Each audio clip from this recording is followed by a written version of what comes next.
Shalom sahabat yang dikasihi Tuhan. Hari ini kita kembali mendengarkan firman Tuhan. Ya, saya ambil bagi kita dari 1 Raja-Raja pasal yang ke-11 ayat yang pertama sampai ayat yang ke-13. Berikutnya, Salomo jatuh ke dalam penyembahan berhala. Adapun Raja Salomo mencintai banyak perempuan asing. Di samping anak Firaun, ia mencintai perempuan-perempuan Moab, Amon, Edom, Sidon dan Het. Padahal tentang bangsa-bangsa itu Tuhan telah berfirman kepada orang Israel, janganlah kamu bergaul dengan mereka dan mereka pun jangan bergaul dengan kamu, sebab sesungguhnya mereka akan mencenungkan hatimu kepada Allah-Allah lain. Hati Salomo telah terpaut kepada mereka dengan cinta. Ia mempunyai 700 istri dari kaum bangsawan dan 300 gundik. Istri-istrinya itu menarik hatinya daripada Tuhan. Sebab pada waktu Salomo sudah tua, istri-istrinya mencenungkan hatinya kepada Allah-Allah lain, sehingga ia tidak dengan sepenuh hati berpaut kepada Tuhan Allahnya seperti Daud ayahnya. Demikianlah Salomo mengikuti Asitoret, dewi orang Sidon, dan mengikuti Milkon, dewan kejajikan sembahan orang Amon. Dan Salomo melakukan apa yang jahat di mata Tuhan, dan ia tidak dengan sepenuh hati mengikut Tuhan seperti Daud ayahnya. Pada waktu itu Salomo mendirikan bukit pengorbanan bagi Kamos, dewa kekejian sembahan orang Amon, di gunung di sebelah timur Yerusalem, dan bagi Molok, dewa kejijikan sembahan Bani Amon. Demikian juga dilakukannya bagi semua istrinya, orang-orang asing itu yang mempersembahkan korban ukupan dan korban sembelihan kepada Allah-Allah mereka. Sebab itu Tuhan menunjukkan murka kepada Salomo, sebab hatinya telah menyimpan daripada Tuhan Allah Israel yang telah 2 kali menampakkan diri kepadanya, dan yang telah memerintahkan kepadanya dalam hal ini supaya jangan mengikuti Allah-Allah lain, tetapi ia tidak berpegang pada yang diperintahkan Tuhan. Lalu berkatalah firman Tuhan kepada Salomo, oleh karena kelakuanmu begitu, yakni engkau telah tidak berpegang pada perjanjian dan segala ketetapanku yang telah kuperintahkan kepadamu, maka sesungguhnya aku akan mengguncangkan kerajaan itu daripadamu dan akan memberikannya kepada hambamu. Hanya pada waktu hidup ini aku belum mau melakukannya, oleh karena Daud ayahmu dari tangan anak mula aku akan mengoyahkannya. Namun demikian kerajaan itu tidak seluruhnya akan kukoyahkan daripadanya.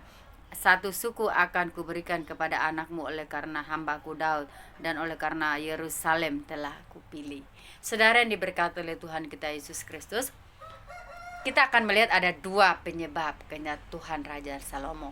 Mengapa Salomo jatuh? Yang pertama penyebabnya adalah ia mencintai banyak perempuan asing. Firman Tuhan sini jelas menggambarkan kepada kita bahwa karena cintanya kepada perempuan asing itu, ia tidak sepenuh hati mengikuti Tuhan seperti ayahnya Daud. Saudara tahu, Salomo itu memiliki 700 istri dari para bangsawan dan 300 gundik. Berarti total istri Salomo berapa? 1000 orang. Wah, luar biasa ini saudara. Istrinya banyak sekali ya. Orang 2-3 istri aja udah pusing. Ini sampai 1000 istri saudara.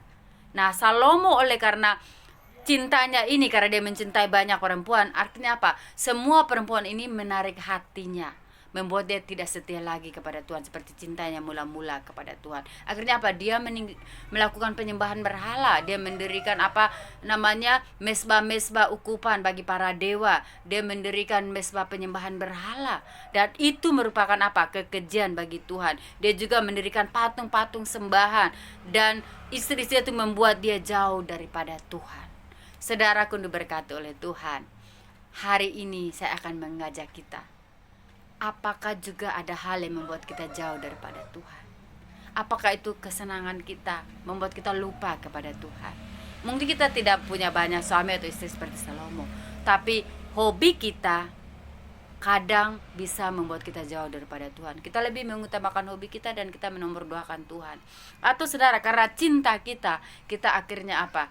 Meninggalkan Tuhan. Ketika kita mendapat cowok yang ganteng, suami istri yang cantik, akhirnya apa? Kita melupakan Tuhan, kita meninggalkan Tuhan, dan kita memilih mengikuti Allah lain.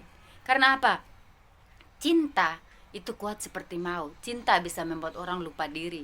Cinta bisa membuat orang melakukan apa saja, sampai orang juga bisa melupakan Tuhan. Seperti Salomo, saudara, ketika dia mencintai banyak perempuan, itu awal kejatuhannya. Padahal Tuhan sudah memerintahkan jangan mengambil istri yang tidak mengenal Tuhan. Tapi Salomo melanggar perintah ini, dan akhirnya apa? Dia jatuh ke dalam penyembahan berhala. Dan cintanya itu bisa melakukan apa saja, termasuk apa? Menarik dia daripada Tuhan. Saudara, jangan sampai cinta saudara kepada pasanganmu membuat kamu jauh daripada Tuhan. Jangan sampai cintamu kepada anakmu membuat kau jauh daripada Tuhan. Jangan sampai cintamu kepada segala sesuatu termasuk hobimu membuat kamu jauh daripada Tuhan. Itu yang pertama, kejatuhan Salomo. Yang kedua, kejatuhan Salomo karena apa? Dia menyembah Allah lain selain daripada Tuhan. Di sini dikatakan apa? Bahwa Tuhan sudah berfirman, jangan mencintai Allah lain. Dalam hukum yang pertama sampai hukum yang kedua, firman Tuhan dikatakan apa? Jangan membuat patung berhala, jangan menyembah. Namun apa? Salomo melanggar semuanya ini. Dia tidak sepenuh hati lagi mengikuti Yesus. Dia tidak sepenuh hati tidak menyembah Tuhan. Akhirnya apa? Dia mendirikan bukit-bukit pengorbanan bagi dewa Kamos, dewa Moab, dewa Molok. Dan dia melakukan apa? Kekejian di hadapan Tuhan. Dia melakukan kompromi. Kenapa? Karena dia melakukan apa?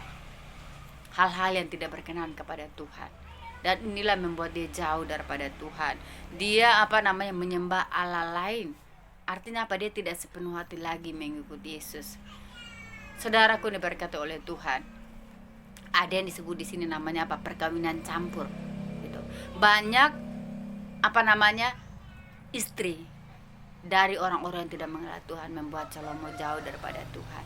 Saudaraku diberkati oleh Tuhan, jangan sampai cinta kita membuat kita jauh daripada Tuhan, membuat kita menyembah Allah lain. Jangan sampai kesenangan kita membuat kita jauh daripada Tuhan. Apa saudara yang membuat kita hari ini jauh daripada Tuhan? Mungkin kita tidak menyembah patung atau mendirikan patung seperti yang didirikan oleh Salomo. Tapi ketika engkau lebih mengutamakan hobimu, mengutamakan segala sesuatu daripada menumur satukan Tuhan, sesungguhnya kita sudah melakukan penyembahan berhala. Kita sudah membuat Tuhan nomor kesekian dari hidup kita. Mari melalui firman Tuhan hari ini kita belajar daripada kejatuhan Salomo. Jangan sampai kita melakukan ini, mencintai banyak perempuan dan melakukan penyembahan berhala. Mari kita benar-benar cintanya hanya kepada suami kita yang sah dan istri kita yang sah. Dan kita juga menyembahnya hanya kepada Allah yang hidup, Allah yang benar di dalam Tuhan kita Yesus Kristus.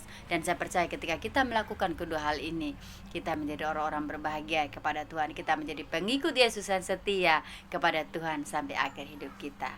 Terima kasih, Tuhan Yesus memberkati.